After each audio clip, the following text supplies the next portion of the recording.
can get some decent lighting.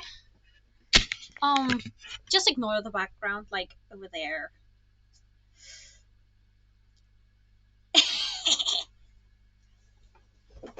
I was hoping to be joined by my kitty cat, Junior, but he's no longer lying on my bed. He's right over there. I had to kind of,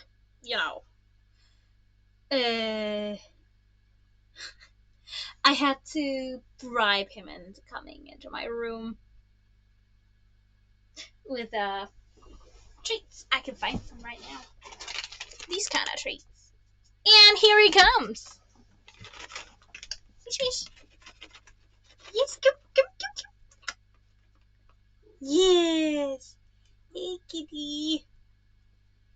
Yes, there you are. Look at the camera. Yes, say hello.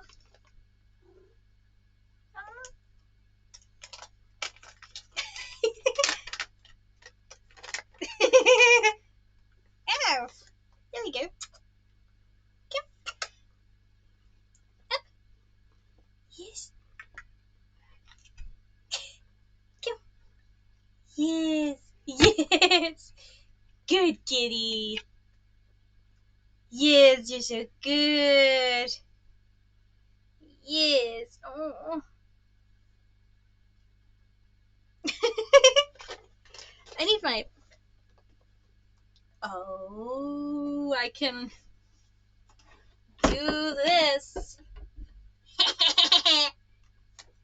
Prop them up here, along with my water. Sorry, kitty. Water bottle and this one. I kind of kidnapped my younger brother today because I needed to get into town to get bleach and purple hair dye. And I took the bus because no car was home.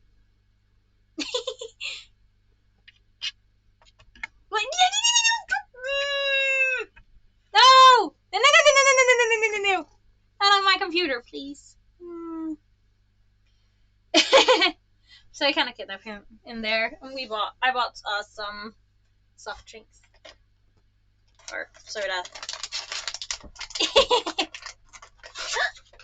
Yes! Oh, yes!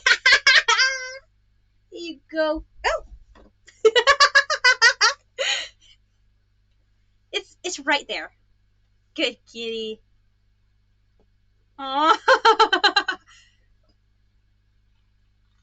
Watch, this whole stream is just gonna be me playing with Junior and not reading. Yeah, don't bite me.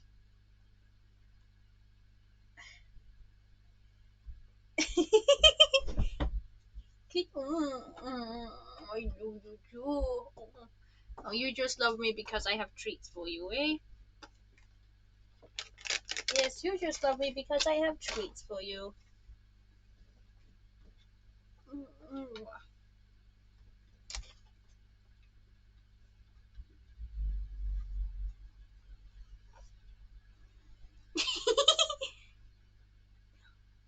See, he does this when he wants us to pet him.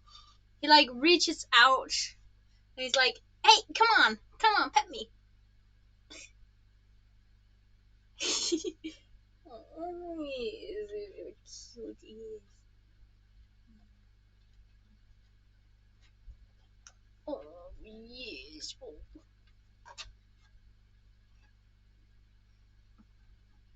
So big.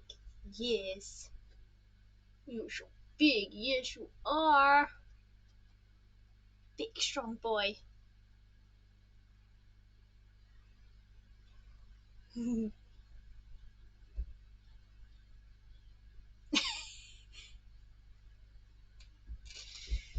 He wants more treats. He wants more treats.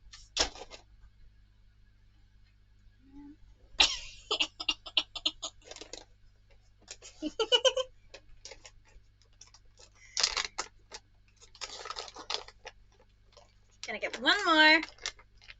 One at the end. I'm gonna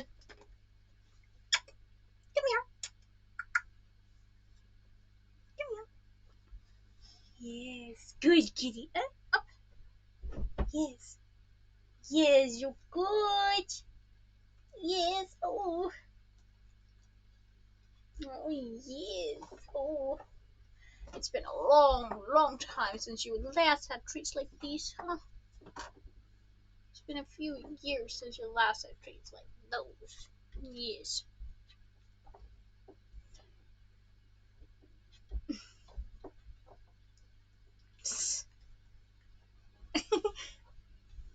I would not be surprised if like someone came and like made fan art of just the two of us, me giving him treats.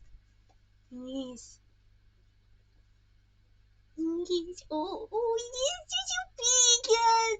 Oh, yes, you are. I love you. Oh, Junior.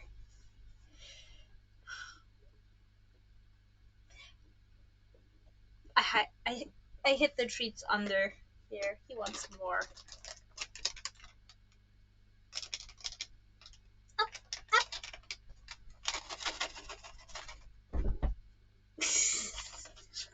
Oh yes, you're so big.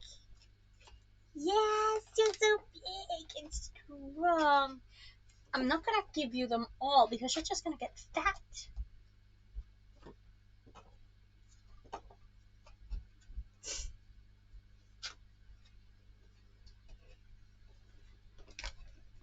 He wasn't looking. Oh yes, I love you too. Yeah, this whole stream is just gonna be me playing with Junior. Probably not gonna get any reading done with him here. Big boyo. He's actually the youngest of our cats.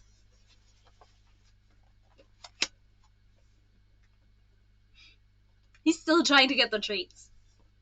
And he uncovered them. Where'd they go? Where'd they go? Where'd they go? Where'd they go? Huh? Where'd they go, huh? I managed to grab them without him seeing I grabbed them. What? He still thinks they're there! And now he's trying to eat my finger because I smell treats. It's not under my blanket anymore. Yeah, I love you too.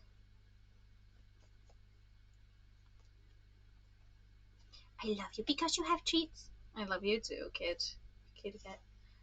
And kaboom! On top of my book! Ooh! There we go. Good kitty. He's lying right in front of me.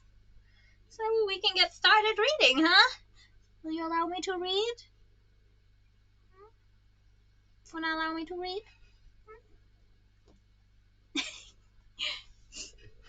Let's see. Oh, yeah. Now you're seeing not so much of what's under my flags. It's just all a mess. But I have the best lighting here because natural lighting from my window outside because I don't have a lamp anymore. The one I had broke. And I still haven't replaced it yet. Sorry. Yes, I love you. I don't know if you can hear his purring, but like he's purring like so loudly, so much. Like, okay, you can't see the trees from here. Yes, you're so good kitty. Yes, love you. Are you gonna lick my book? No? Okay. Ow. Ow, don't milk my feet. It hurts. Chapter 11. The blanket was ripped off Starlight's head with such force that he tumbled onto the floor. His head spun for a moment, but his first thought was that he was glad he'd hidden the dream visitor well the night before. Up, Marozia snarled. His breath was fiercely awful this morning. At least Starlight assumed it was morning, although the sky was barely lighter than it had been the night before. Flame and Ochre stood suddenly behind the giant Nightwing, glaring at Starflight. He hoped they had to spend the night in the dungeon.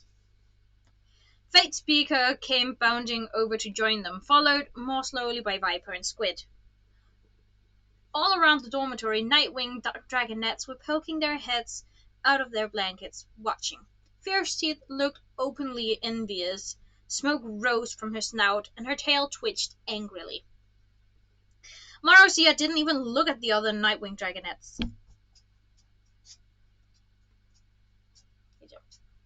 "Let's go," he ordered. His tail nearly knocked Starflight over as he turned and swept out of the room. Now he's laying on the floor. He likes laying there too. And on top of my clothes. Yeah, yeah, yeah. Well, now we can have Owlbird here. Boom! Hello. Hey, Owlbird. There we go. Hello. You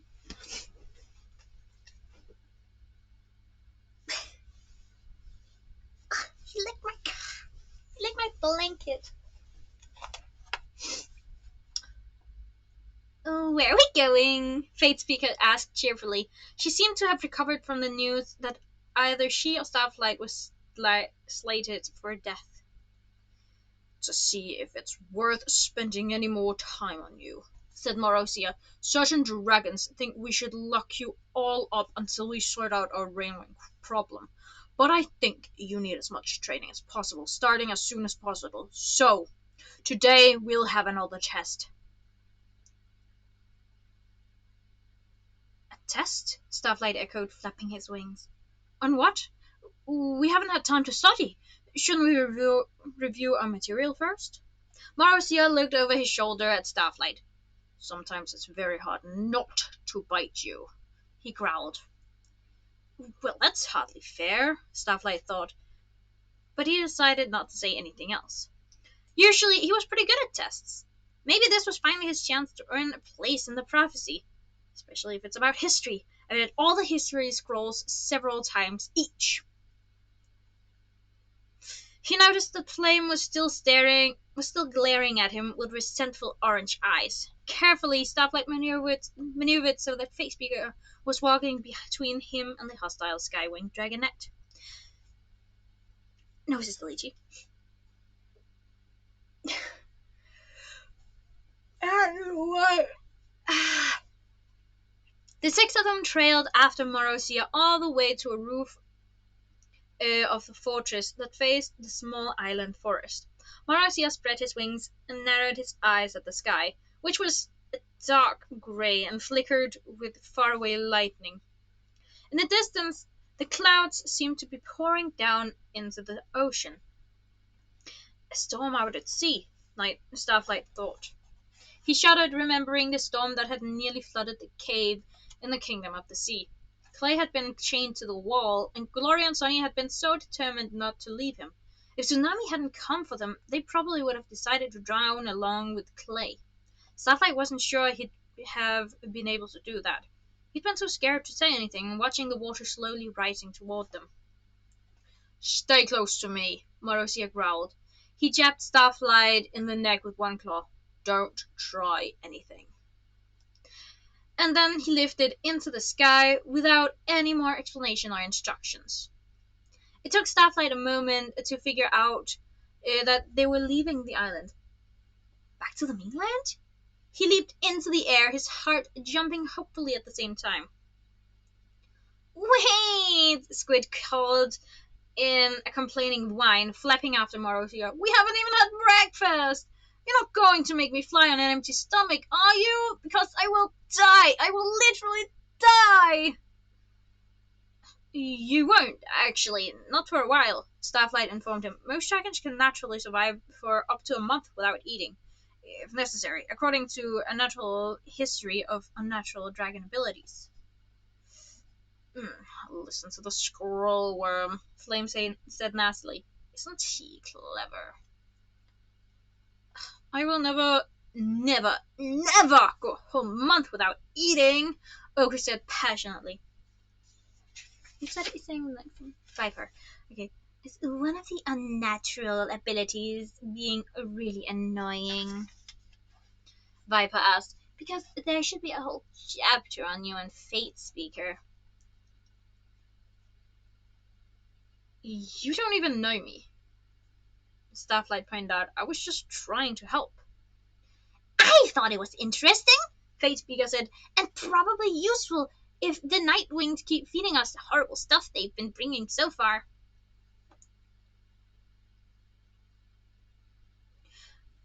Oh, I have a theory about that.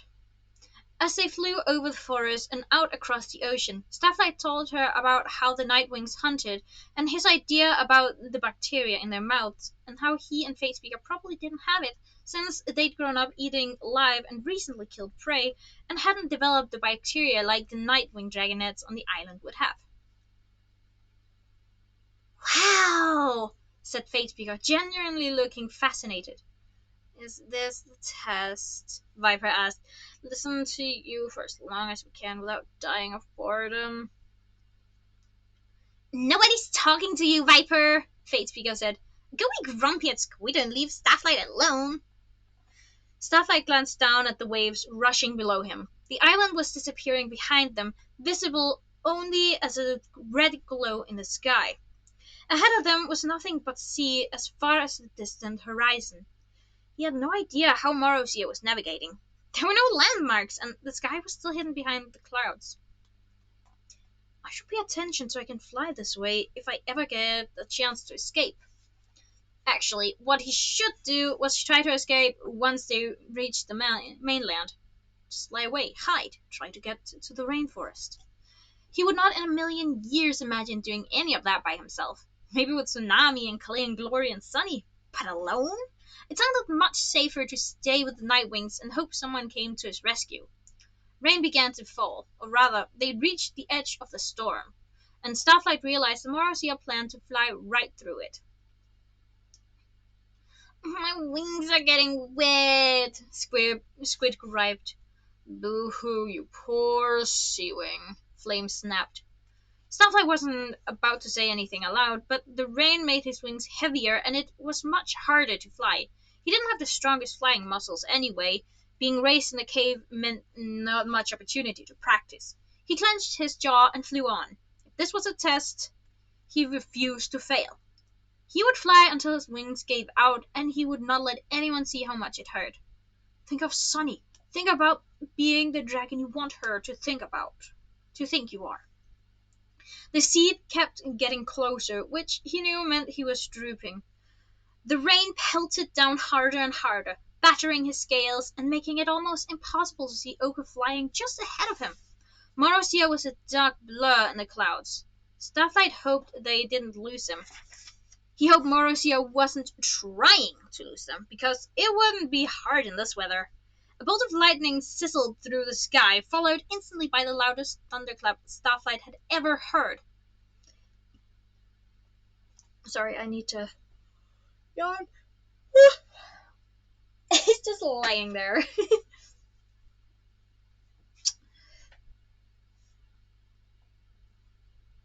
There. His whole body shook with the vibrations. I hope we get there soon. He blinked away raindrops and realized with a sickening lurch that the sky ahead of him was empty.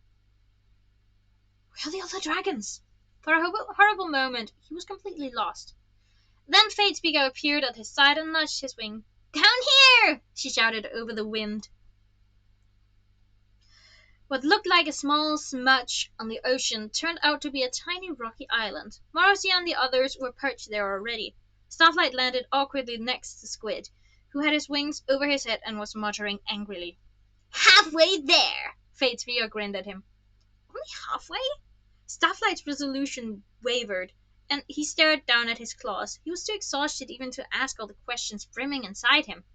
How had the Nightwings found their island? And if it was this far from the mainland? How often did they go to the mainland? And did they usually use the tunnel to the rainforest or fly over the sea like this? He guessed most of them would choose a tunnel if they could, rather than risk this exhausting flight. Marcy allowed them to rest for a short while. He didn't speak. And I need to yawn again. I hate that. His dark eyes glowered at all of them, and occasionally he glanced back in the direction of the volcano. All too soon he gathered himself and said, "Let's go." And they were flying again. Rain, thunder, aching wings. Raindrops filled Starflight's eyes. Lightning blazed too close to his tail. Off to his left, Squid was complaining loudly, but no one could hear him over the storm, else or or else no or else no one had the energy to respond. Starflight was starting to think that drowning wouldn't be such a bad way to go after all, when he saw Marozia tilt his wings and begin sailing downward. Land had appeared in front of them quite suddenly. Starflight hadn't been able to see it through the clouds and rain. Now he saw a coastline with jagged cliffs, steep and rocky and plunging straight into the sea. Behind them jutted sharp peaks like dragon teeth, some of them tipped with snow, extending in a relentless line across the horizon. The claws of the clouds mountains. His heart sank. He'd hoped they were near the southern coast and the rainforest, but this had to be Pyrrhia's northern edge, where the Skywings ruled, too close to Queen Scarlet's palace, too far for him to fly back to his friends. It would take days, and he'd have to travel alone through the Sky Kingdom and the Mud Kingdom. "I'm sorry, Sonny, I can't do it. I can't find my way back to you."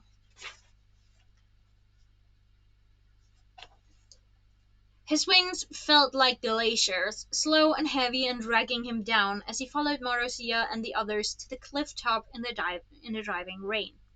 Bare rocks scraped beneath his claws when he landed, and he bent forward, gasping for breath. Squid sprawled out flat on his back, groaning with pain, and Oka immediately began sniffing the rocks as if he were hoping to startle out some prey. Flame was the only dragonet who wasn't breathing heavily. Starflight looked up and caught Marozia studying the sea behind them again. He had a weird flash of intuition that made no sense. "Is someone following us?" he asked Marozia. "That's none of your concern," Marozia answered. He spread his wings and pointed down the coast. Through the storm, Starflight could barely see the glow of firelight coming from a cave in the cliffside. "What is it?" Fatespeaker asked. "The most remote outpost of the Skywing army," said Marozia. "Their assignment is to guard against attacks from the north in case Queen Glacier ever decides to try this approach to the palace. There are no other dragons for miles. This is your test." They all stared at him, uncomprehending. "What is?" Starflight finally asked. The wind ripped his voice away. "You want us to kill them," Viper guessed. She arched her poisonous tail and flexed her claws. "All of them?" "I don't want to," Squid whined. "What if someone bites me?" "Shut up or I'll bite you," Flame said. He looked deeply rattled, as if he'd never expected to be asked to kill members of his own tribe. Starflight wondered suddenly where all their parents were, and whether these dragonets dreamed of home and family the way his friends had. "No, you're not here to kill them," Marozia snapped. "You're the dragonets of the Great Prophecy, remember? Your test is to act like it." He pointed to the outpost. "Go in there and tell the gods that you are the real prophesized dragonets, and convince them to switch their alliances from burn to blister."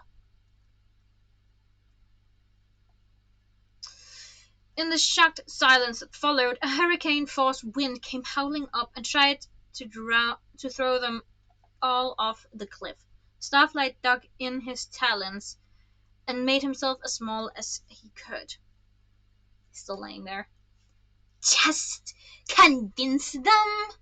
Viper shouted at Marozia, raindrops flying as she shook her head. "A bunch of strange skywings. So instead of killing them, we're going to ask them to kill us. I foresee that this is going to go really, really badly. Fate Speaker yelled over the wind. Me too, cried Ogre. Maybe I have special Nightwing powers too. That's going to try to kill me! Squid shouted. Sea Wings and Sky Wings are enemies. If you send me in there, I'm dead. Mono CX's expression suggested that he wouldn't be terribly devastated by that.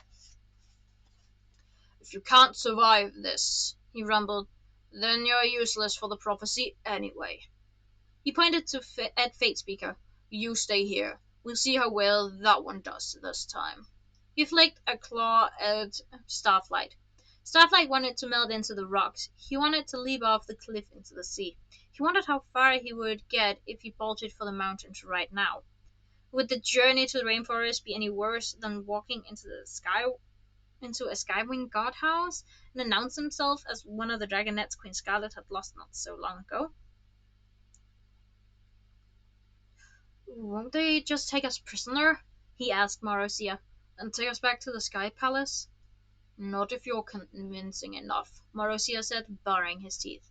Now go! He shot a blast of fire at Squid, who barely leaped out of the way in time. I don't want to, Squid complained again, but Viper and Flame were already shoving him forward. Oka trailed after them, and Starflight reluctantly brought up the rear. I need to yawn. Deeply apologize for that. He glanced back once and saw Fate Speaker huddled into her wings, a small drenched shape beside the vast bulk of Marozia. He hoped his friends would welcome her as a new Nightwing when he was gone. I'm about to die, he thought. I never got to tell Sunny I love her. I'm going to die without saving the world, without stopping a war, without even doing one brave thing in my life. End of chapter 11. Well then, this is going to get interesting, because he and his friends were already told.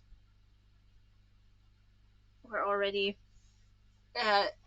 known in the Sky Kingdom to be the Dragonets of Destiny.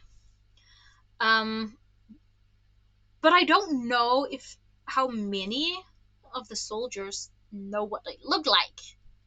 So maybe these soldiers just... I mean, I'm sure all Skywings now have heard what happened, even though not everyone was there to see it. But...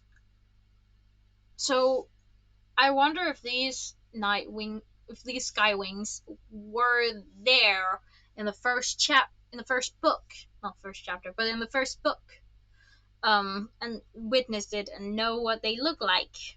Because if they did, they will not believe these five of the Dragonets of Destiny, except for Starflight, because he actually was in the arena. Hello, kitty.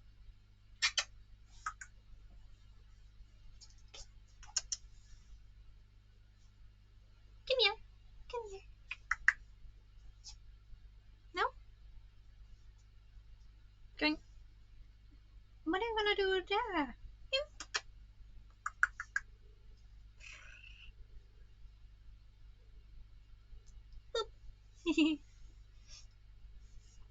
I gotta drink some water, or else my throat is gonna be sore. Have you spotted the snacks yet?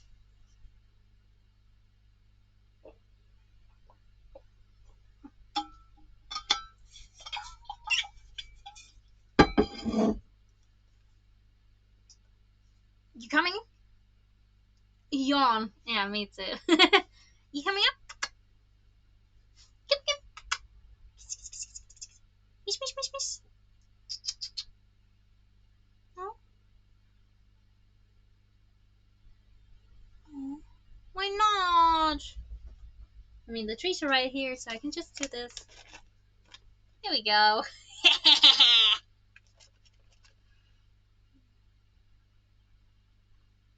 Sit, kitty. Just sit right there. Boop.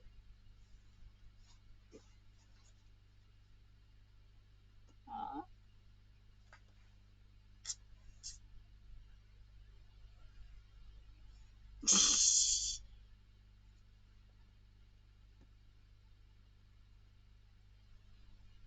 Now you can't get up there because of Albert. Yeah. Oh, yeah. See what you're gonna do. Eh? Huh?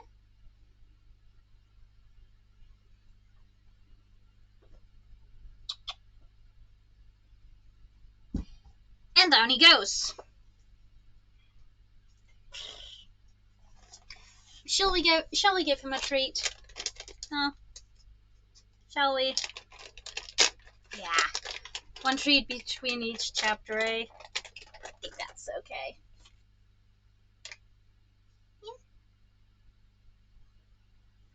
Yeah. The treat's right here. Kitty. Not that hand. It's right there. Ow.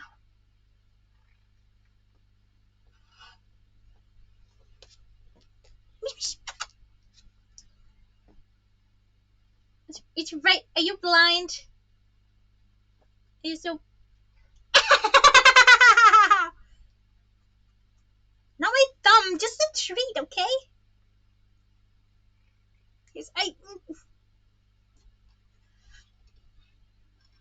You can't jump up there. Haha. Just lie down, okay? Yes, I love you. I love you. I love you.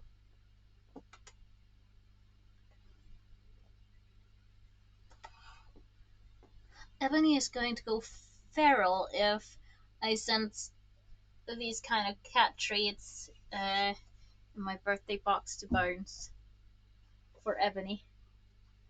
She's gonna go feral. That kitten is gonna go feral. Oh.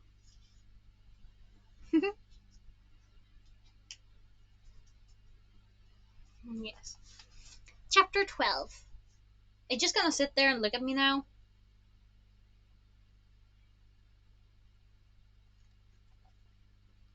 As they approached the firelight, Starlight's dread grew heavier and heavier.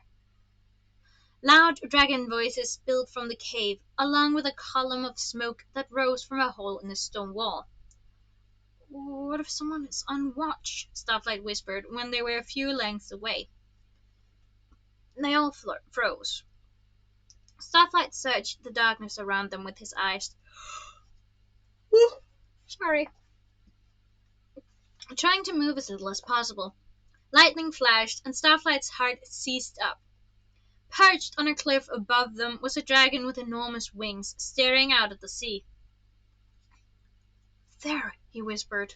Surely he could see them. Why hadn't he called out to warn the other soldiers yet?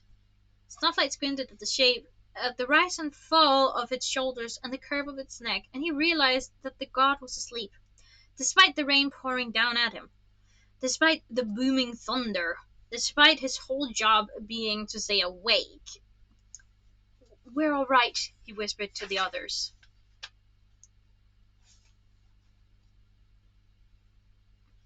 They crept toward the cave, staying closer to the shadows now. A wooden door blocked the entrance. Wait, Starlight whispered. Flame paused with his front talons raised to knock. He frowned at Starlight. Let's be smart about this, Starlight said. We don't have to charge right in. Let's listen for a minute and see if we hear anything that might be useful. Fine by me, Ochre said with a shrug. But it's wet out here, Squid grumbled.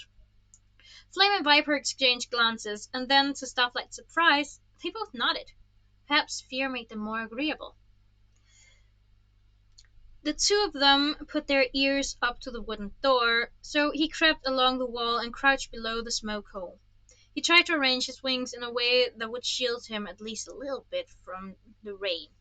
There seemed to be several arguments going on inside.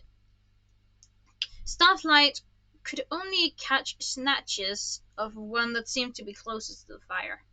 of the one that seemed to be closest to the fire. If Queen Ruby says we can return to the palace, you better believe I'm going home, growled one dragon. You'd be obeying the orders of a false queen, snarled another. Queen Scarlet is still alive, and she'll have us all killed if we abandon our posts. Then where is she? Challenged a third voice. What kind of queen leaves her kingdom in chaos like this? It's not in chaos. We have Ruby now, said the first voice, and she says we can leave. But Queen Burn says we shouldn't, said another dragon. She's not our queen, snapped more than one voice. That's enough. No one's going anywhere today, boomed someone authoritative sounding. The hubbub of voices stilled. Not in the storm. We'll discuss it again tomorrow. After a moment, a murmur of grumbling and muttering started, but nothing that Starlight could pick out. He crept back to Viper and Flame. Useless, Flame hissed. Perhaps not, Starlight said. Did you hear how some of them are dissatisfied with Burn? We can press that, I think. If she's trying to act like she's their new queen, I bet a whole lot of Skywings would be willing to reconsider their alliances. Fancy talk, said Viper, flicking her tail at him. Now let's see you actually do it. She shoved Squid away from the shadow of her wings, where he was trying to huddle. Flame rapped on the door before Starlight could think of another way to delay. All the noise inside abruptly stopped. Stamping feet approached the door, and it was flung wide open. Starlight found himself facing a room full of Skywings. Most of them were clumped in small groups, eating or rolling prey bones in game of luck. Red, orange, and gold scales gleamed in the firelight. Savage-looking spears leaned carefully against the wall, and a map next to the fireplace showed the continent of Peria, with an X where the outpost was located, and arrows showing possible attack routes from the Ice Kingdom. What in the... said the guard who'd answered the door. He trailed off, staring at them. The whole room, about 17 dragons, Starlight estimated, turned to stare as well. Starlight could easily imagine how they looked. 5 bedraggled dragonettes, soaking wet and exhausted, in 5 different colors that were normally not seen together. One of the Skywings inhaled sharply. It's them, he hissed. Can't be, said another. For some reason, Flame, Viper, and Ochre all glanced at Starlight, but his power of speech had abandoned him. All he could think about was the cold spire where he'd been imprisoned by Skywing guards, just like these only a short time ago. He wanted to cower behind the other's wings, the way Squid was doing. Flame let out a small snort of fire and drew himself up as tall as he could get. It is us, he said, from the prophecy. The Dragonettes of Destiny, said one soldier in an awestruck voice. Wow, dragons actually cause that, Viper said. Lame. I hereby forbid anyone to use that phrase again. Is that a roasted seagull? Ochre asked, shoving his way forward and pointing to a half-eaten carcass on one of the tables. Is anyone going to finish that? Without waiting for an answer, he snatched the bird and sank his teeth into it. Behind Starlight, Squid let out a small whimper.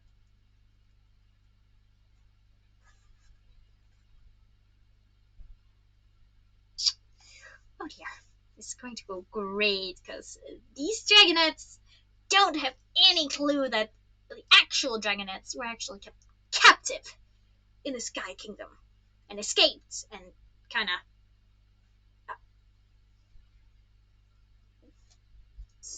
almost killed Queen Scarlet. So, let's see how this goes. A few of the Skywings exchanged glances, looking a little more skeptical than they had a moment ago. Starflight could feel panic rising in his chest. He had to speak up. He had to be convincing, but his jaw felt like it was welded shut. "Why are you here?" asked one of the soldiers. "After you escaped, why come back to here of all places?" "And what did you do to the Sea Wings?" Asked another. "No attacks, no raids, no sign of them since we destroyed their summer palace. We know plenty of them must have survived, so where's the counterattack?" "Do you have Queen Scarlet?" demanded a dragon leaning on the wall by the fire. "What have you done with her?"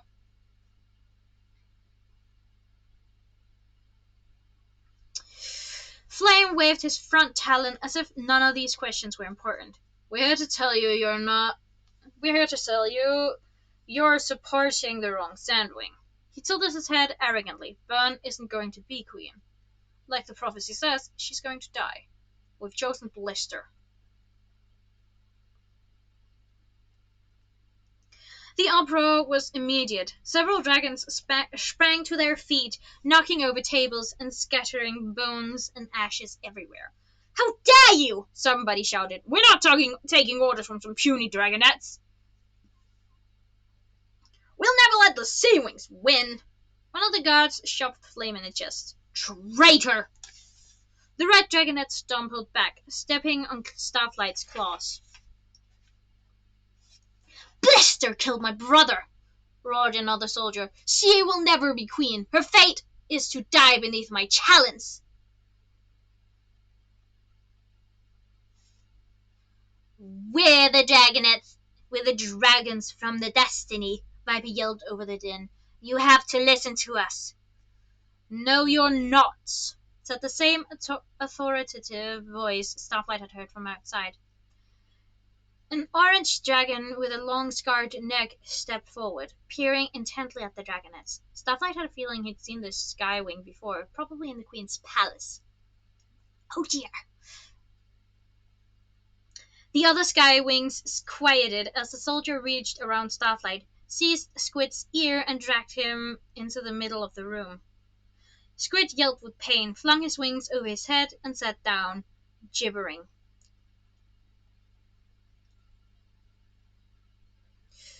"This is not the skywing we captured before," said the orange dragon contemptuously. "You saw the marks she left on the guards she fought with. And I do mean she. Also, she was blue. This sniveling creature is no dragonet of destiny." He looked around at the others, his eyes gleaming with suspicion. "I say we kill him. Perhaps we kill them all." "No!" Starflight blurted. "I am the Nightwing the Queen held prisoner. I swear I am. Remember she had me fight scavengers, and then the other Nightwings came and took me?" He held his breath. "Please believe me." The dragon breathed a plume of smoke at him, then narrowed his eyes at Ochre, who had moved on to gnawing on a large leg bone he'd found on the floor. "I suppose that could be the Mudwing," he muttered. "And we never saw the Sandwing or the Skywing." He studied Flame and Viper. "We assumed the Queen was holding them elsewhere in the palace, in case they could be fixed and allowed to rejoin us." His gaze stopped on Flame. "But perhaps living with the talents of peace will ruin any dragon, even from the best of tribes." He jabbed Squid sharply with his tail, and the small green dragon moaned unhappily. "If you're the Nightwing from the palace," he said to Starflight, "what happened to the Seawing who was with you before?" "She's..." Starflight felt hopelessly stupid. Why hadn't Marcia guessed this might happen? Did he think this outpost was so remote that no one from the palace would be here? But if he really wanted to replace Tsunami with Squid, he had to know someone would notice and object sooner or later. He knew he should act like Squid was the real Prophecy Dragonet, especially if they all wanted to get out of this cave alive. But he couldn't bring himself to betray Tsunami either. Betray Tsunami, who, if you asked him, in all the period was the dragon most likely to fulfill a prophecy and save the world. He braced himself and looked the orange dragon in the eye. She's gathering an army. This was true. No need to mention that it was an army of rainwings. Would you stop? Stupid cat.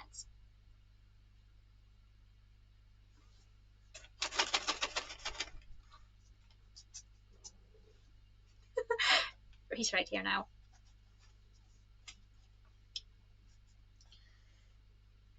We're going to end this war. He turned to the other sky wings in the cave. Soon you will be able to go home to your families. Soon you will all be safe. Soon there will be peace.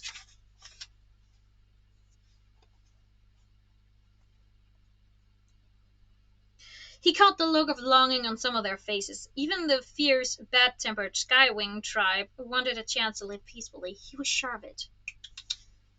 Was that a prophecy? One of the soldiers whispered to another. Starflight shook his head. It was a promise, he said.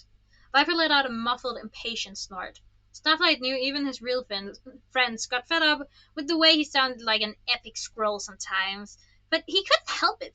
When he thought about prophecies and acting like a hero, that's how he thought they should all sound.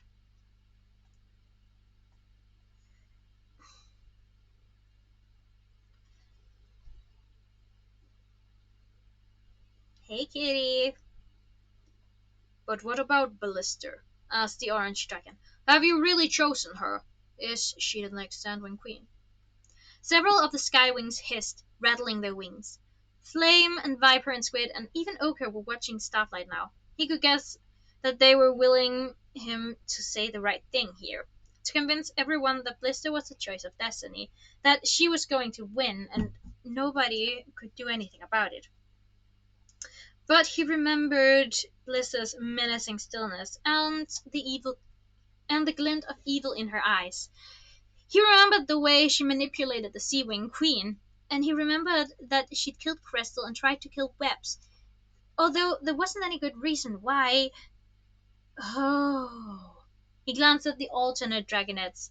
Blister wanted to pick and choose the dragonets of destiny. She needed the original guardians dead, so they couldn't dispute her version of history.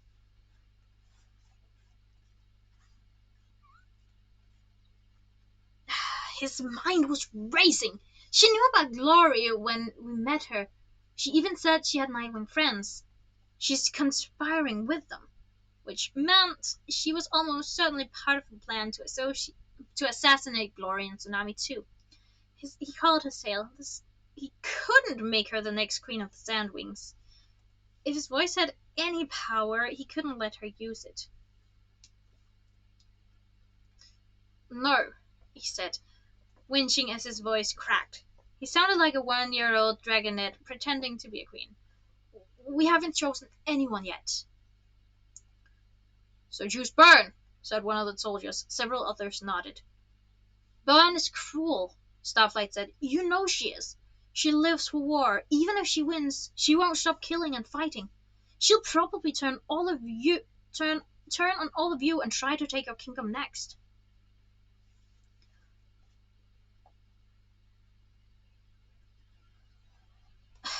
There was no uproar this time. Only shocked silence. They may not have wanted to admit it to themselves, but what he said was true. Ben was not a safe ally to have, and she'd be a very dangerous queen of the Sandwings. Yeah, Flame said half-heartedly. What he said. Hey, kitty. So, was that a prophecy? The same soldier whispered. Let's take them back to the palace, said the orange dragon decisively. We'll turn them over to Queen Ruby and let her decide. If they know anything about Queen Scarlet's whereabouts, she'll get it out of them. He lashed his tail.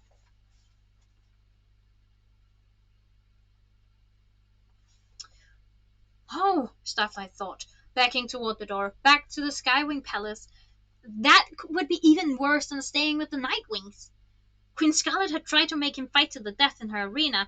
He still had nightmares about scavengers with sharp weapons climbing his neck, determined to stab out his eyes. Or about a horde of ice wings descending to destroy him, even though Marozia had taken him away before that happened in reality. But this wasn't a dream. The skywing claws reaching for him were real, and his legs really were not moving. And he couldn't remember a single training move that might help him fight back. And he was about to be captured and imprisoned once again. And then the door burst open, and the Nightwings came blazing in. End of chapter 12.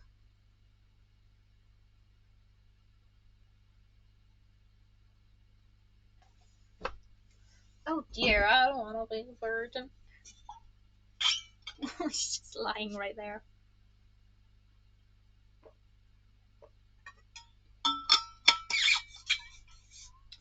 Oh dear.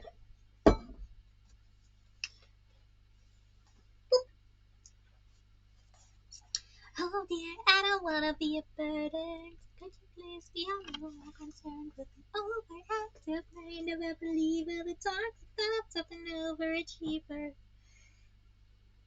Boop. Chapter 13. That's who was following us, Starflight thought with a jolt of shock as 8 Nightwings came through the door, breathing flames in all directions. He saw the tables and the maps catch fire, and he saw flames engulf the orange dragon. And then he felt talons seize his tail, and he was dragged out the door into the pounding rain outside. Flame Viper, Oka, and Squid were tossed on top of him, howling. By the time Starflight struggled free and looked up, the door to the outpost was ablaze. Inside the cave, fire raged from wall to wall. Skywings were shrieking in agony. A troop of black dragons blocked the way out, killing any soldier who tried to escape. No! Starflight yelled. I promised them! I promised them! He flung himself at the back of the nearest Nightwing. But the dragon shrugged him off easily. You can't kill them! Starlight hadn't wanted to be taken prisoner, but these soldiers were just ordinary dragons, following their queen and doing their jobs.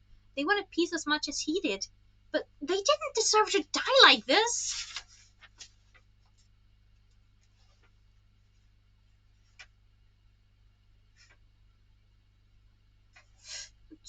I'm just gonna see how long this chapter is. Oh yeah! Kitty needs a snack.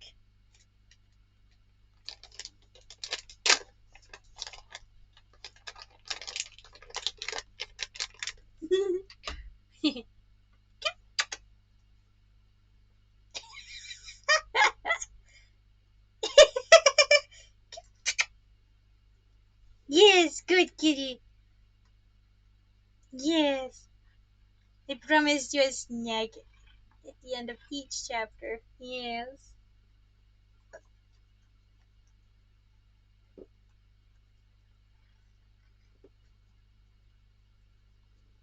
Yes. Mm. Yes. Oh, whoop! Careful. Careful. You walking on top of my book. No problem. No big deal. Oh. Oh.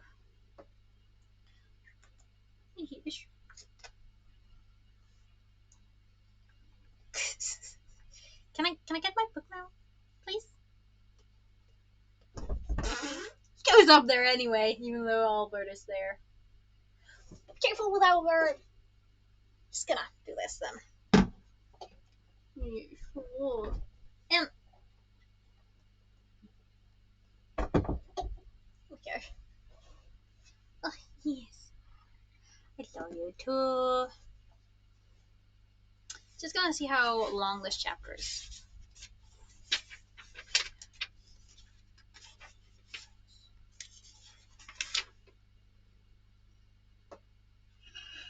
Seven and a bit. Pages left. Marozia! Starflight cried. Stop them! You are peculiar, Marozia said from the shadows right beside him. Starflight jumped. They are only a handful of skywings. Why would you care?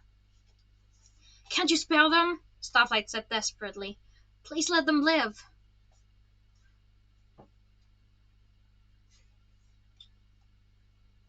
And he's down on the floor again. It's much too late for that, Marozia said. Starlight turned to face the flames and realized that this had been Morosio's plan all along. That's why he'd chosen a remote location with a limited number of dragons. That's why he didn't care if the soldiers questioned Squid's presence. It was all part of the test. But whether the dragonets passed or failed, he planned to kill all the Skywings, no matter what.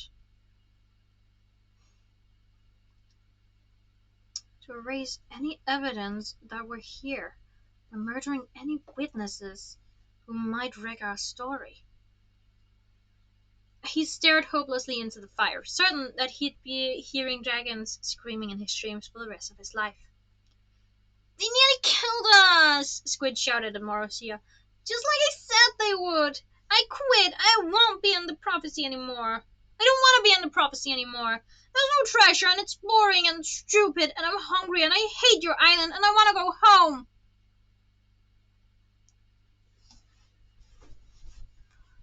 Fine, Morosia snarled coldly at him. I've never met a dragonet more pointless than you. Go snivelling back to the talons of peace. See if you can find them by yourself. I hope you die on the way. He shoved Squid forcefully in the chest. Get out of here. Go! Squid stumbled back, slipping on the wet rocks. It took him a moment before he could talk. By myself? He squeaked. But you wouldn't... My dad is the leader of the Talons. You have to be nice to me. You can't send me off. I certainly can, Marozia hissed. Lightning flashed in the sky above them, illuminating a dark mountain looming over them all. Leave or I will kill you. I never want to see you again. 3 moons, Starlight thought. You really hate Squid. Wait, Fatespeaker said, reaching toward the sea wing. Marozia, wait, he's one of us. We can't lose him. Squid grabbed her front talons and squeezed, looking desperate. We have another one, Marozia said. We just have to retrieve her from the rainforest. But she's clearly made an impression on any dragon who've run into her, so we're stuck with her, whereas this one is nothing but useless. It's not fair, Squid whined. It's not my fault some other sea wing is better than me. That's true, Starlight thought, feeling an unexpected stab of pity for the sniveling green dragonet. No one could live up to Tsunami. You can't do this, Fatespeaker cried. Flame! Viper! Tell him! Viper shrugged, and Flame hunched his wings. His eyes were fixed on the cave where his fellow Skywings were burning. He said he doesn't want to be in the prophecy anyway, Oka said to Fatespeaker. I didn't mean it, Squid cried. Marozia whipped his tail around and smacked Squid hard over the head. Leave now. Be grateful I'm not killing you instead. Whimpering, Squid backed away, spread his wings, and lifted into the storm-stoked sky. Starlight watched him flap slowly toward the claws of the clouds mountains. A sea wing alone in Skywing territory. Squid wouldn't last a day. Starlight's head pounded, and he felt nauseous. Every time he thought he'd seen the worst of Marozia and the Nightwings, they did something even more horrible. Fatespeaker was crying, tears and raindrops together soaking her face. She pressed her talons to her eyes as if she wished she could claw them out. Starlight put one of his wings around her and she leaned into his shoulder, shaking. Maybe he'll be alright, he whispered. Sometimes dragons surprise you. Don't get comfortable, Marozia said to Starlight.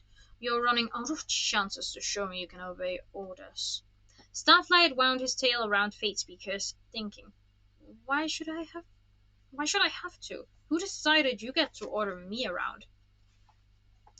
He realized he didn't even care if Marozia read his mind. And he stared at the big dragon, waiting for a reaction.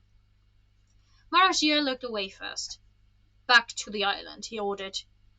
The others will clean up this mess. He flicked his tail at the ruined guardhouse, then leaped into the sky. Fatespeaker turned toward the mountains, as if she was thinking about going after Squid. Starflight wished he were that kind of dragon. Would he disobey Marozia and chase after one of his friends if this has happened to them? He thought he would for Sunny. He would never let her fly away alone into death.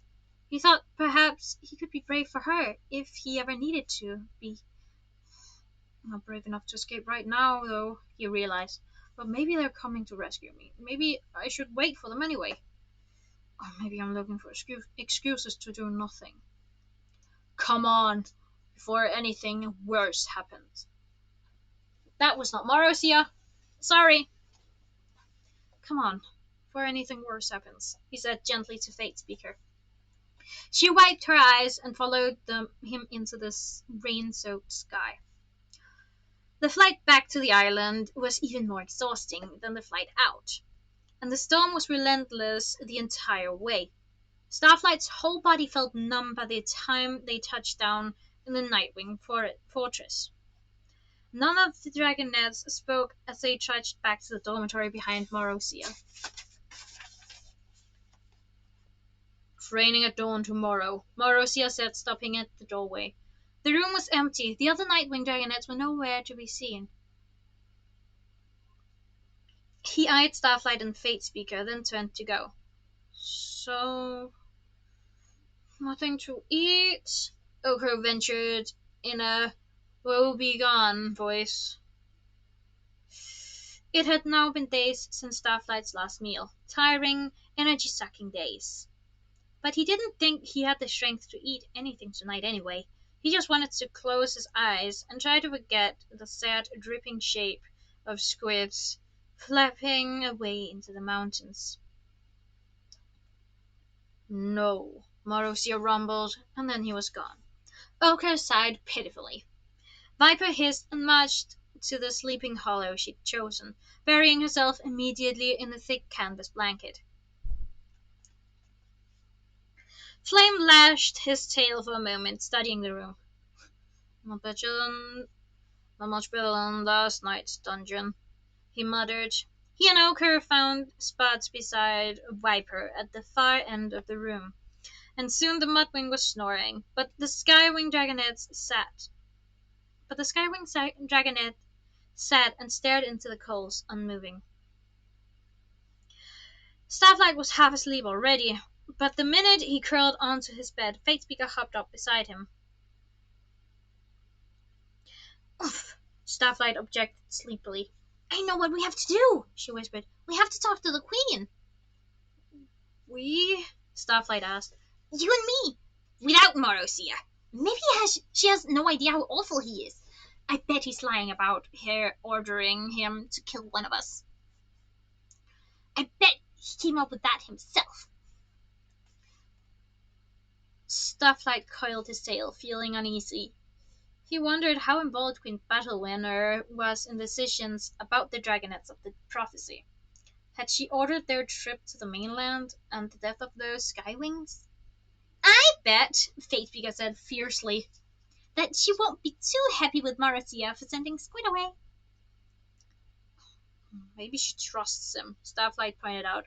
Maybe she lets him do what he wants without direct orders, in which case we would get in really big trouble for going behind his back.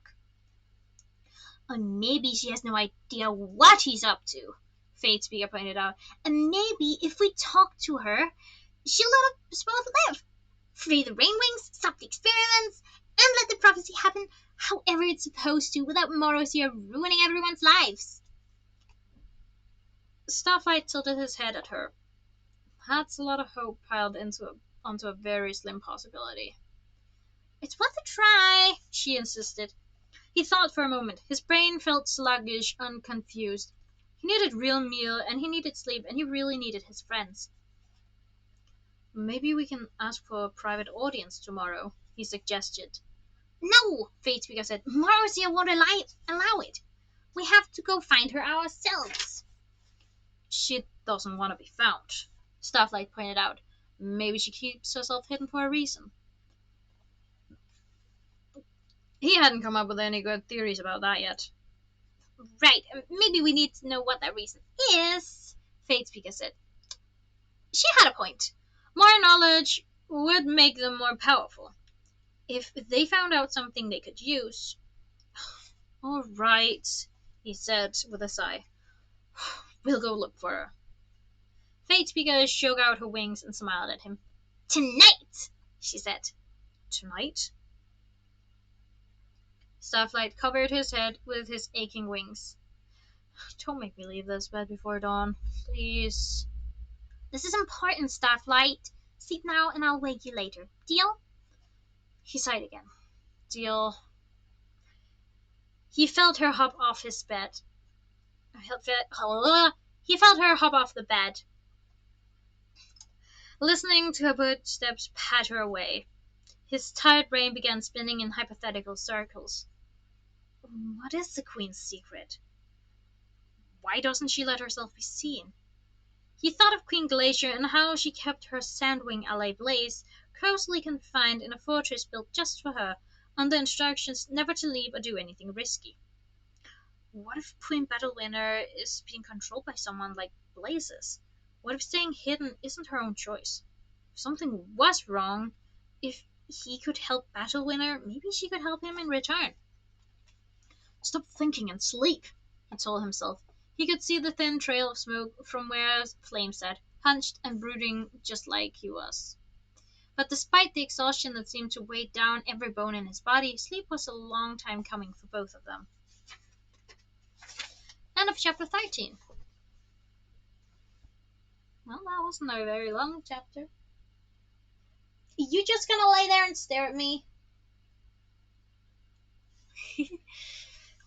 Oh, they killed the dragons. They killed the sky wings.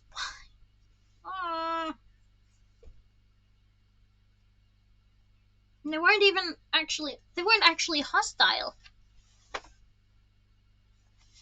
Let's see how many pages this is.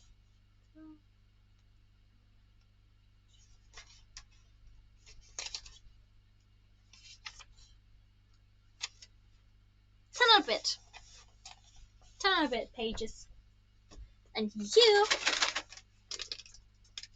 get a snack. Yes, you get a snack, you do. Yes, you get a snack. Yes.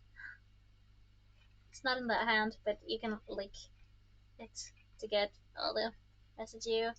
Snack away.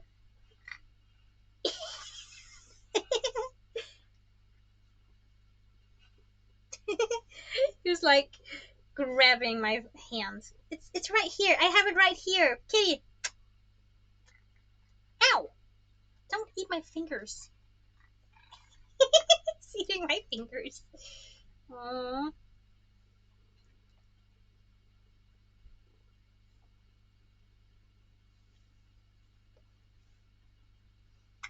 Yes, I love you. I love you. I love you.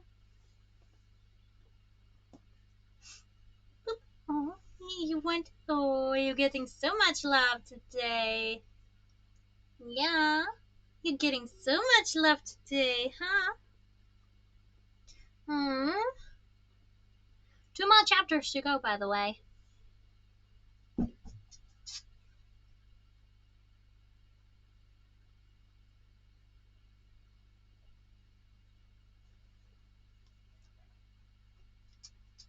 Oh.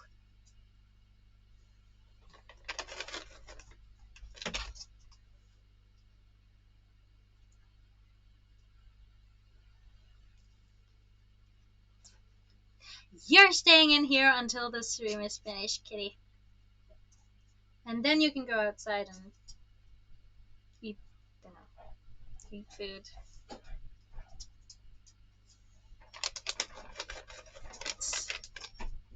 Dumbass kitty cat. Boop. Boop, boop, boop, boop. I love you. And now my older sister's coming. Yay.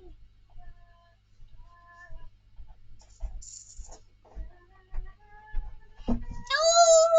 Ich miss! No!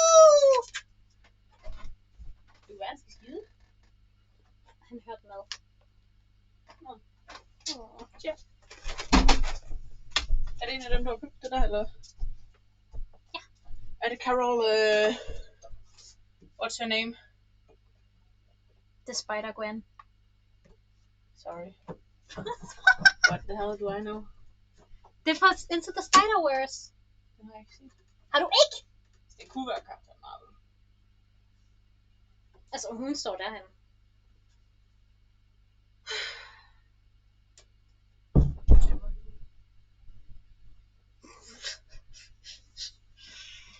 Well, we lost the cat. No more snacks for him. Oh well. I need to drink some water, by the way. Drink water. Drink. Det ved jeg ikke. Åh nej.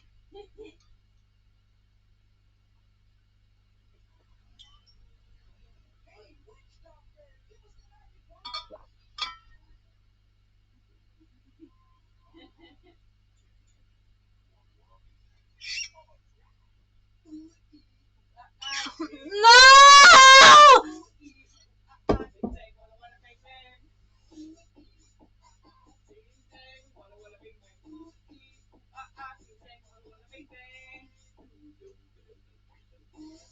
Help me. Someone help me, please. No! The MCA. Please don't. Please don't strike me down, please. This is my older sister. Do you want mom? No! Okay. Help me. Oh, little brother. Woo! Der har jeg mere. Hey, kolla den här streamer! Ej, mere. Help me.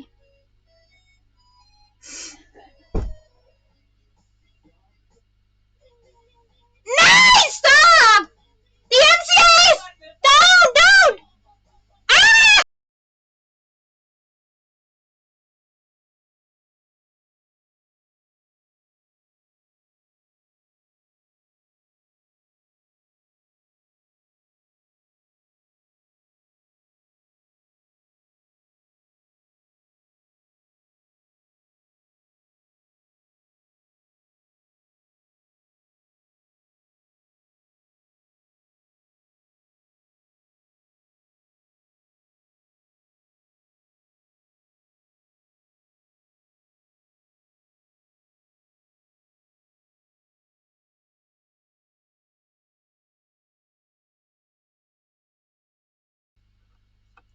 Ah!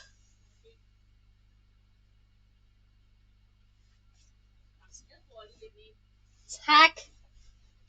Sorry about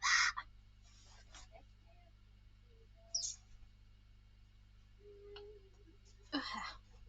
Well, let's continue. We got 2 more chapters. Sorry.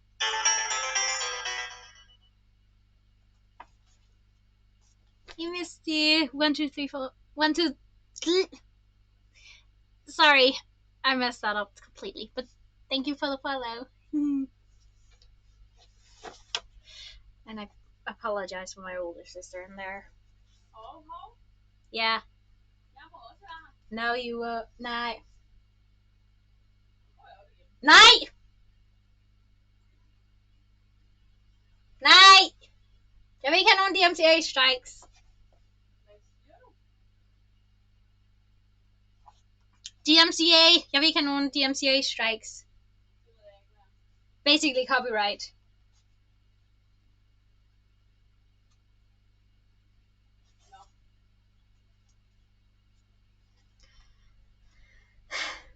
Chapter 14. Starlight was surrounded by scrolls. Stacks of scrolls, walls of scrolls as high as 10 dragons, scrolls as far as he could see in every direction. His intense joy. So much to read! Surely everything he could wish for had to be in here. All the answers to all his questions, worded with deep, paralyzing anxiety. How would he ever learn all this? How could he possibly get through it all before the test? What was the test? Something about Wings of Fire. There had to be a scroll on Wings of Fire in here. Oops, said a voice from the next aisle of Oops, said a voice from the next aisle as a pile of scrolls went tumbling, scattering all around Starflight's talons. Clay's face poked out of the wreckage, and he grinned at Starflight. Oh, hey, there you are. Clay, be careful, Starflight said. He started picking up scrolls and restacking them as neatly as he could. We need all these. Do we? Clay wrinkled his snout. Does the prophecy say a bunch of scrolls are coming to save the day? Funny, I don't remember that part. Starflight gave him a look and picked up his next scroll. And picked up the next scroll. How to free the Rainwing prisoners. See, he said, waving it at Clay. All the answers we need. He unrolled it eagerly, only to find it completely blank inside. Smooth, empty parchment stared back at him, indifferent to his disappointment. Come on outside, Clay said. We could use your help.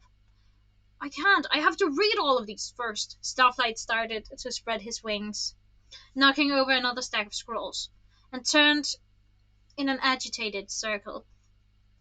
Had the walls of scrolls gotten taller? He picked up another scroll. Secrets of the Nightwings. That's what I need, he muttered, rolling it open. But it was blank, too. Clay was still waiting. I can't help you until I know everything, Starflight told him. I should stay in here. It won't take long. Soon I'll know a lot more than I do now. But I can't go out there yet. He pulled a shimmering golden scroll out of the pile. Surely something so beautiful had to have something useful in it. How to tell Sunny that you will love her? Starflight sighed. He knew before he unrolled it. Blank, blank, blank. Starflight, Clay said. Starflight, come on, hurry. Starflight, he's going somewhere. Come on. It wasn't Clay's voice anymore. And someone was shaking his shoulder, and Starflight blinked awake, muddled and still sleepy. Come on! Fate Speaker whispered again. Flame just snuck out. Let's follow him, quick! Why? Starflight mumbled, rubbing his eyes. He won't know where the queen is. I need to yawn.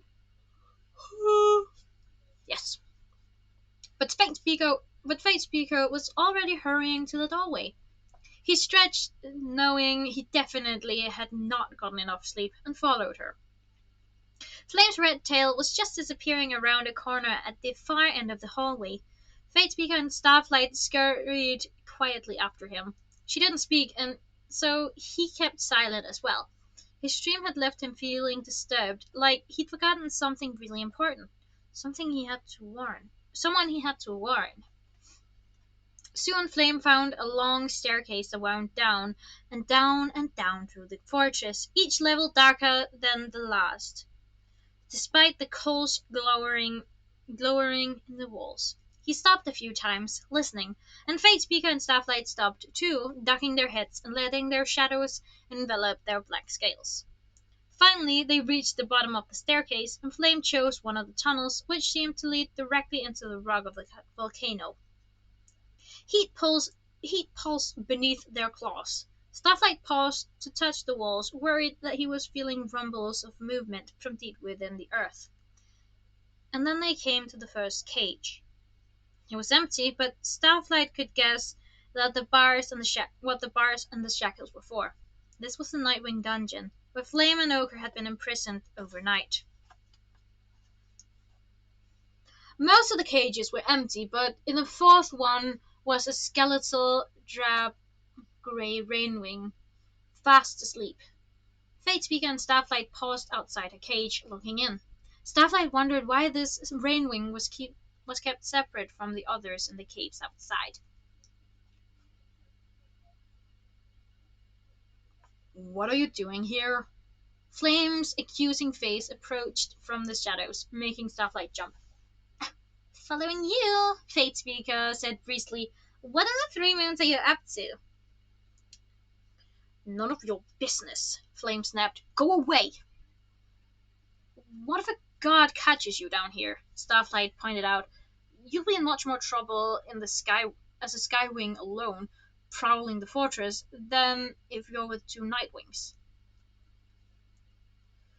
The red dragonette considered that for a moment, smoke rising from his nostrils. Fine, he said ungraciously. Do whatever you want, I don't care. He turned and stomped away. Fate Speaker and Starflight exchanged a glance and followed him. The last cage in the hallway contained a Nightwing. This was where Flame stopped and rapped on the bars with one claw. Not just any Nightwing, though. It was not Deathbringer. The assassin lifted his head and regarded them. His wings rose and fell as he breathed, and the cage seemed too small for him. Hello, Skywing. Glad to see you on the outside of the cages this time.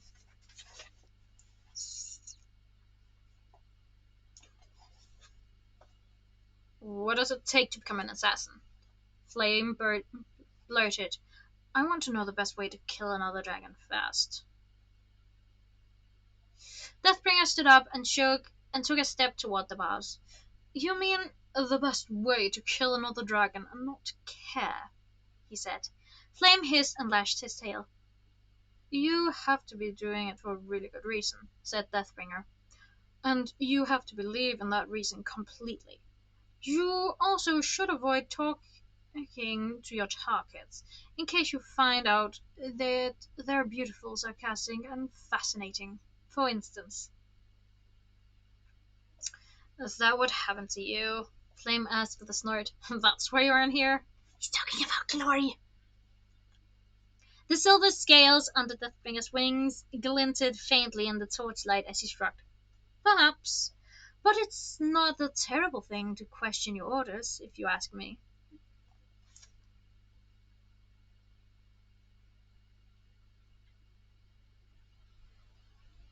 Flame flicked his tail and fidgeted with one of his wings. What orders? Fatespeaker asked Flame and Starflight. Who is this? Can't one of your visions tell you that? Flame asked snidely. This is Deathbringer, Starflight explained. He was sent to kill my friends, but instead he let us go and he saved Glory from the Nightwings. From the other Nightwings. 3 moons! Keep your voice down, Deathbringer said, looking nervous for the first time. I think I'm the only dragon down here apart from Queen Splendor, but you never know. That's Queen Splendor? Starflight asked. First Rainwing captured by the tribe, said Deathbringer. She's the one who accidentally scarred Vengeance. The idea was, once we had their queen, they'd do whatever we wanted.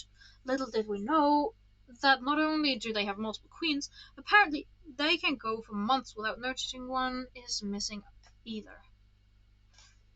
Yikes, said Fate Speaker. Doesn't surprise me, Flame said. That's all going to change, Starflight said. Glory will make sure of it. Because of Glory? Deathbringer asked.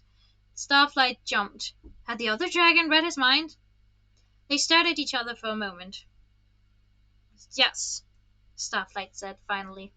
The look on Deathbringer's face was so obvious, so real and sad, that Starflight had the weird experience of being able to see what his own expression must be every time he thought of Sunny. Who's Glory? Fatespeaker asked. That's a long story, Starflight said. I'm going back to bed, Flame growled. A small burst of fine curled out of fine. A small burst of fire curled out of his snout as he pushed past Fatespeaker. This is pointless. Wait, Deathbringer said. Just remember that you're your own dragon. You don't have to do what you're told. You can at least ask questions. So I can not like you? Flame snapped. Flame snaped. It's a real snape. Flame snapped. Behind bars, soon to be dumped into a pit of lava. That does sound like great advice. Deathbringer shrugged. A ghost of a smile crossed his face. It could be worse. Like if you'd killed any of my friends, Starflight said. That would be worse. Flame snorted again and slithered away up the tunnel. Starflight watched the flickers of fire around his snout moving through the shadows, past Splendor's cage and back to the stairs. So, Glory's alright? Deathbringer said to Starflight. She made it back? Starflight nodded. But she's pretty mad about all the imprisoned brainwings. He hesitated, thinking that he really shouldn't trust this Nightwing, no matter how much he helped them. Of course she is, said Deathbringer with another half smile. I never thought that was a good idea for the record. The niches of the coal down here were rough, hacked out of the ragged rock walls, instead of neatly carved and chiseled like the ones on the upper floors. So the shadows all had sharp edges, like talons trying to claw their way out of the stone. The heat was even worse than the blazing sun in the kingdom of sand, and Starlight's head was starting to ache. You don't seem. Fate Speaker started, then trailed off. Like a typical assassin. Deathbringer finished for her.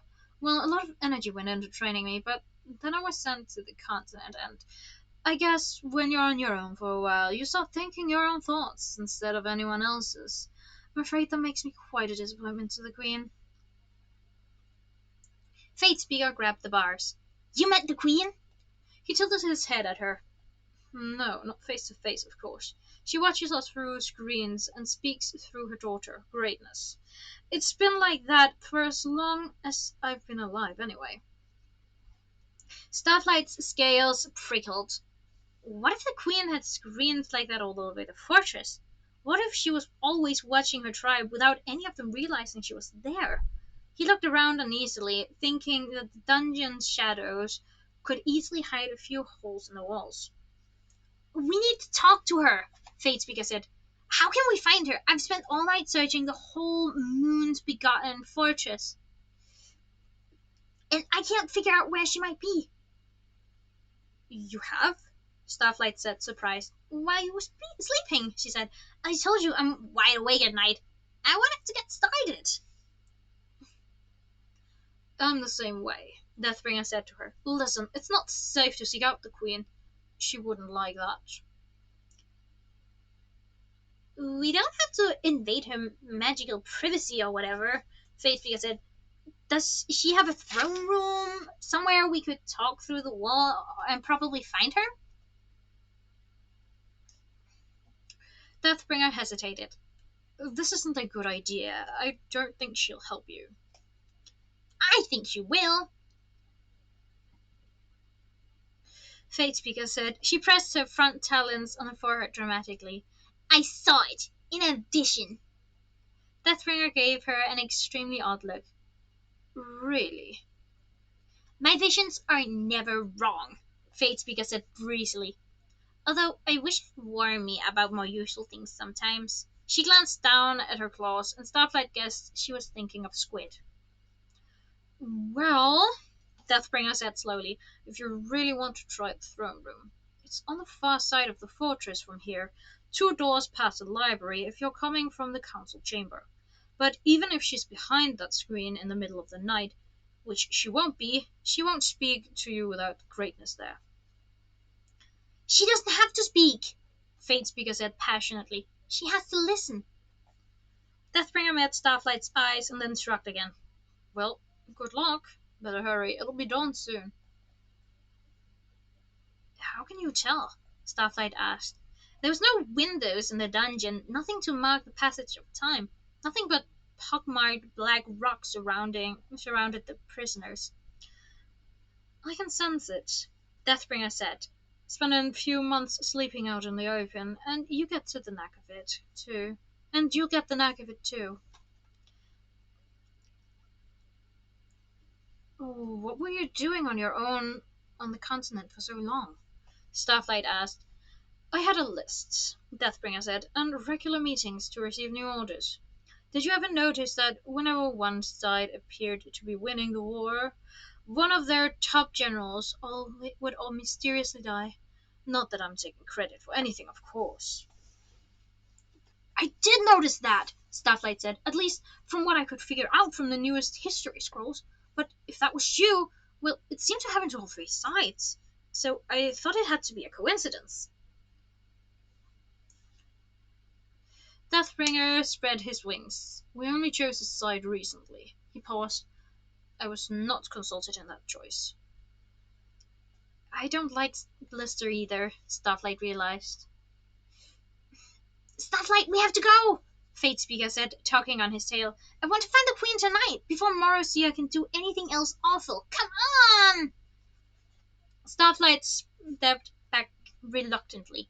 He felt as if he still had so many questions for Deathbringer, and this might be the first Nightwing who would actually give him real answers. I'll come back, he promised. Soon. I'll see what I can do to help you. Don't get in trouble, said Deathbringer. I'll be all right. Good luck. He tipped his wings towards Fatespeaker. Starlight wished he could do something. He should try to save Deathbringer the way the Nightwing had saved Glory, but from assassination and from the prison caves. He should do something brave, something bold and kind and heroic, but he had no idea how to even begin. Instead, he followed Fatespeaker back to the fortress, back through the tunnels and hallways, in search of the throne room and the queen who might or might not be there, who might or might not listen, and who almost certainly would not help them. End of chapter 14. I was about to reach for the treats for Junior, but he's not in here anymore.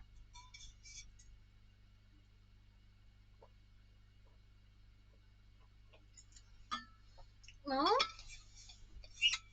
looks like a big dark cloud is just piercing and is leaving clear sky in its wake. Maybe it was a good idea let Andreas choose the time I started my stream, because it's still light outside. Andreas is my younger brother. Well, let's see if they find the queen in this chapter, or we're gonna be left on a cliffhanger. I'll just check how many pages there are.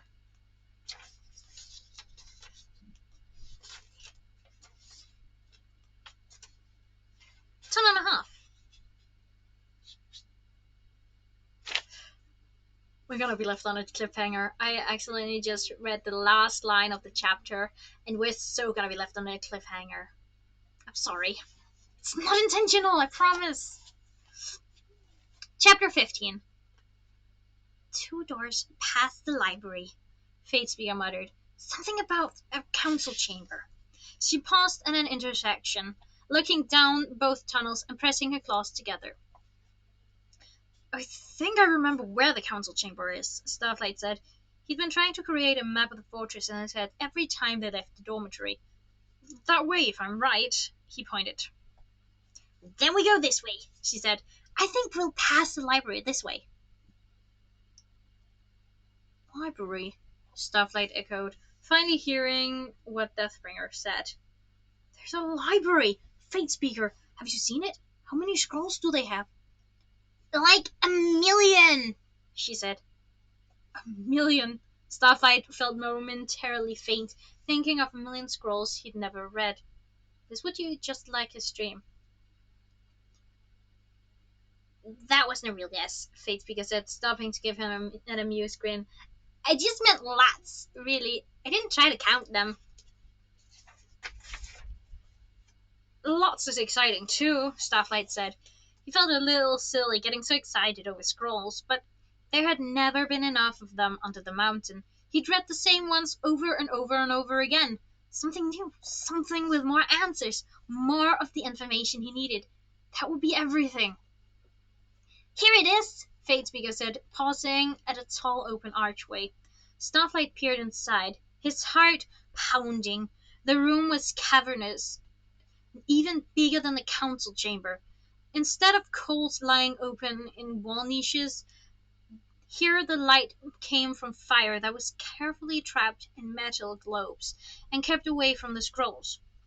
Square nooks were carved out of the wall, all the way up to the ceiling, and in each square there were between 3 and 6 scrolls, neatly rolled and labeled and organized. Organized! With a mark next to the square and a large scroll rolled out on the main table as a catalog. That was a long chunk to read. He could see how it worked in the first glance, and his talons ached to rush inside and start reading. You're so cute, Fatespeaker said. Look at your face! Like someone just opened up a giant treasure box, and it's all for you. That was exactly how Starlight felt, looking at all these scrolls. He took a tentative step inside, and Fatespeaker immediately grabbed his tail. Oh, no, you don't, she said. We find the queen first. You can come back and moon over scrolls tomorrow. If Morrissey lets me, Starlight said wistfully.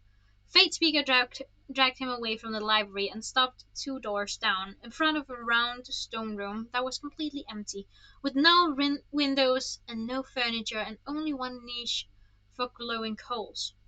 The wall opposite the door was a strange lattice of stone studded with diamond-shaped holes no bigger than ladybugs. I I did see this room, Fatespeaker said. I just didn't guess it was the throne room. Shouldn't a throne room have a throne in it, even if no one plans to sit in it? Maybe there's a throne behind the screen, Starlight suggested. She said. Still seems like it shouldn't get to be called throne room then. She stalked up to the lattice wall and pressed one of her eyes through the holes. Fatespeaker, Starlight said, shocked. We're not supposed to try and look at her. Don't panic, she said. It's all dark back there anyway. She tilted her head and tried another hole lower down. Maybe there's something glowing, but but it just looks like fire. I can't see the queen. Do you think she's here? She rapped on the screen. Hello, Your Majesty? Silence from the wall. Queen Battle Winner? Fatespeaker tried again. We really need to talk to you. It's us, the Dragonets from the prophecy. Well, the true Nightwing suggestion options. Starlight amended. Hello? Fatespeaker said. Nothing. Fatespeaker knocked and knocked the walls a few times, but there was no response. That is so infuriating, she growled. Your Majesty, I am not impressed. It is the middle of the night, Starlight pointed out. She's probably not even there. She must sleep somewhere. Fatespeaker hunched her wings, then sighed and nodded. All right, we'll sneak away from Marcy and try again tomorrow. Starlight did not love the sound of that plan, but he already knew better than to try arguing with Fatespeaker. They turned to go, but just then Starlight heard a noise. A noise like scraping, coming from behind the wall. He looked at Fatespeaker and saw that she'd heard it too. They both returned to the screen. Your Majesty? Fatespeaker said. When there still was no answer, Starlight said, if she's back there, she doesn't want to talk to us. Fatespeaker folded her wings in close and scowled. Then we should make her see us. She started pacing along the wall with the screen. There must be a door here somewhere. She has to get in and out somehow, right? Unless she always stays in the same room, Starlight said. His mental map of the fortress started clicking together. I think the room behind this wall could also overlook the council chamber. Maybe that's where she lives. So we just have to find a way into it, Fatespeaker said, charging into the hallway. Is that a good idea? Starlight asked. His claws caught on the rugs as he hurried behind her. I'm pretty sure she won't be pleased. Too bad! Fatespeaker cried. We're her subjects too. She has to listen to us. Clearly Fatespeaker didn't know very much about queens or tribes or how it worked. After Talents of Peace, camp was little more open to input from was a little more open to input from all dragons. Or perhaps Fate Speaker would have been like this no matter where she was raised. She stopped abruptly, frowning and tipping her head from side to side. How do we get how do we get there? She muttered to herself. She closed her eyes and took a deep breath. Having a vision? Starflight asked, recognizing the expression on her face. Trying to, she said, but all I can see is walls. Arrgh! Let's try it this way, Starflight suggested. They followed winding passages that seemed to be circling the council room, but he couldn't find any doors that might lead to the place where the queen had been hidden. But he did find one room with the door open, and it was empty when he peered inside. It was a strange room, too. The space was dominated by a giant map on the wall, Pyria, but with more detail in it than he'd ever seen on any map before. Every inlet, every fjord was drawn with scientific precision. Even the rainforest sparkled with information: the location of the main rainwing village, all the rivers and streams that crisscrossed the jungle, and the two tunnels that led to the Kingdom of Sand and the Nightwing Island. Each was marked with carefully labeled. Starflight noticed that the Sea Wing's summer palace was noted on there as well, in ink that looked darker and newer than some of the other marks. And he wondered whether the Nightwings had only learned of its location when it burned. The Deep Palace was not on there, still a Sea Wing secret apparently. But strangest of all, the map was crossed with tiny squares that were each labeled Scavenger Den. There were 7 of them, from the outer islands of the Kingdom of Sea to the peninsula below the Kingdom of Sand. There was even one among the snowy wastes of the Ice Kingdom, and each one had a careful, deliberate X slashed across it in green ink. What are they doing? Starflight thought, staring at the map. Why track scavengers? What do they X's mean? What's a scavenger den? Fatespeaker asked from behind him. Have you never seen a scavenger? Starflight asked. She shook her head. They're these little creatures with hardly any fur, and they run around on 2 legs, and they love to steal treasure, kind of like magpies or raccoons, but bigger. And sometimes they get pointy sticks and poke dragons with them, which means they can't be very intelligent. Oh, Fatespeaker said, right, like the scavenger who killed Queen Ace and started this whole war in the first place. Exactly, Starflight said. He shivered, remembering the only ones he'd ever encountered. The 2 who tried to kill him in Queen Scarlet's arena. In his nightmares, they always stared at him with big dragon-like eyes, and even though he found them terrifying, he couldn't help thinking, they're in the same situation I am. They're just trying to survive this arena. So these dens, that's where they live? Fatespeaker reached up and traced the outline of one of the dens with her claws. I guess so, Starflight said. I've never seen one. I always imagined warrens of tunnels. The scrolls say they like to live in big groups, like meerkats. But they try to keep their dens hidden, according to what I've read. They're safer from predators that way. Predators like us, Fatespeaker said cheerfully. I have no idea why the Nightwings would care about them, Starflight said, scratching his head. A theory was bubbling at the back of his mind, but before he could put it together, Fatespeaker slid her talons along the outer edge of the map and let out a yelp. Look! There's something behind here!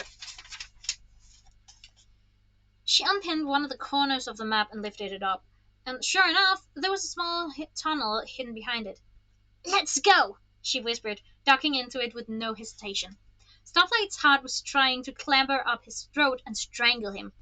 But what else could he do? If this tunnel led where it looked like it might, he couldn't leave Fatespeaker to face Queen Battlewing Winner alone.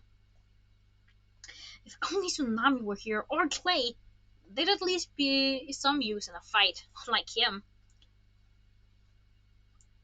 His claws shook as he lifted the corner of the map and slip in. haven't done that a lot actually this stream. His claws shook as he lifted the corner of the map and slid into the dark tunnel behind Fate Speaker.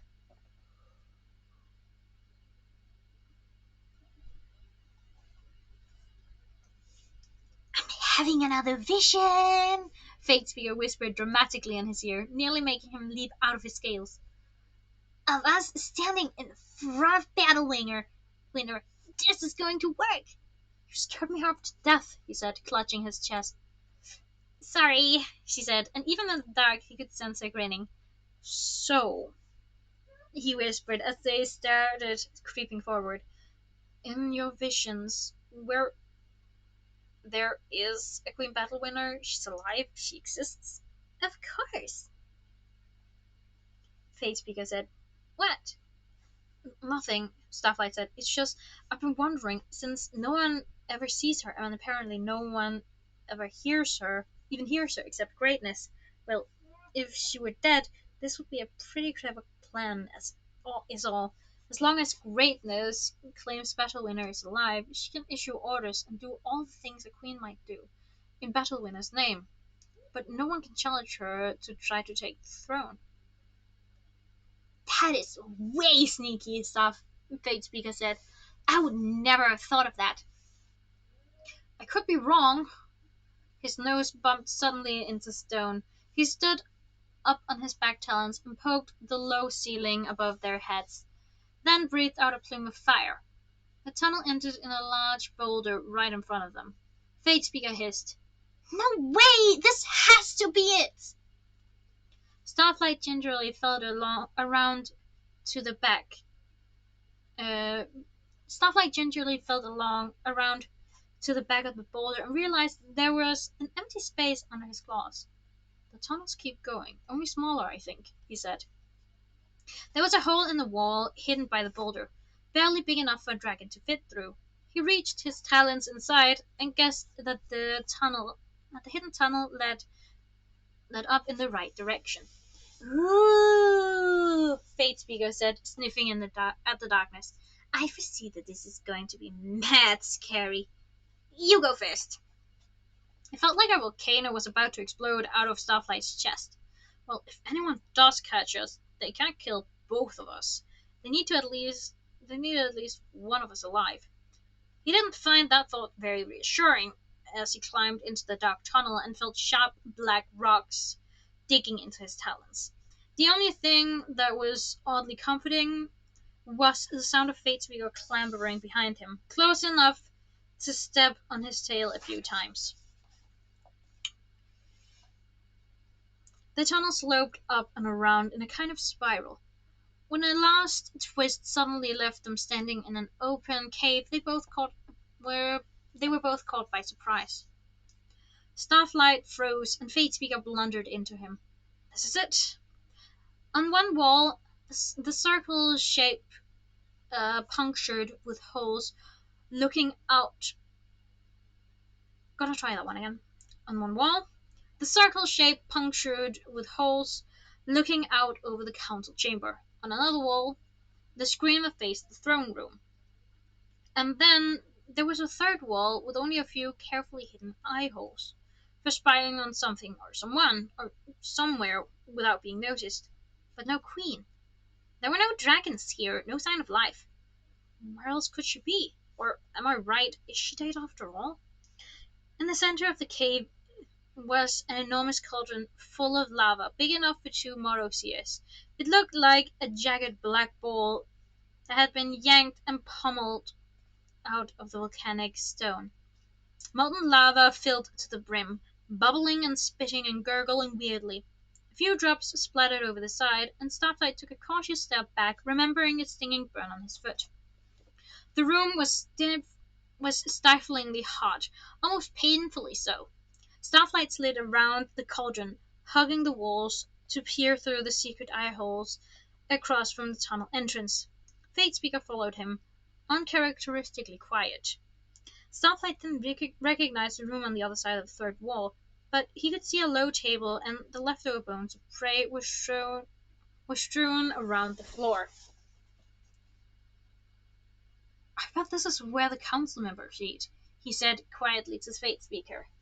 It's a good time to spy on dragons, when they might say anything, if they don't realize she's watching. He glanced at the other two screens and shook his head. Then again, it looks like she's not doing much watching right now. He leaned in to peer through the dining cave again. Maybe you're right about Fatespeaker started, then caught herself off with a cry of terror and seized Starflight's shoulders at the same time, clutching him so hard he thought she might draw blood. Ow! What? He began, then turned and saw what she saw. A dragon bush was rising up out of the lava. End of chapter 15, last chapter of the day. Oh boy. This is,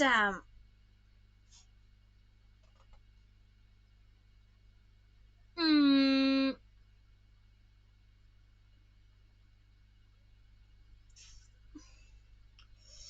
um, oh boy. I'm really looking forward to tomorrow. For tomorrow. Really. Holy shit! Okay, there is actually a queen. She lives in lava? What? How? I mean, all the other Nightwings get burned by lava. So, like, what the hell? Ooh, maybe she's the one who caught. Maybe. Oh, theories. Maybe she's the one that caused the volcano to erupt the first time around. Could be. I mean, she's been on the throne for so freaking long. If I remember the beginning correctly, when Starflight was brought in. So it could be that. Ooh, maybe she's an animus dragon. Ooh, maybe that's why. And she enchanted her scales to be fire resistant. No, because if she was an animus, she could do way more. But her soul would take damage. And if she used enough magic, her soul would be lost and she would end up a relentless killer. Going insane. Totally evil. So that's not possible. Huh. Maybe there was something with her egg. Like her lava resistant scales. I don't know. This is all just pure theory. Like, I'm excited for tomorrow. They get to meet her.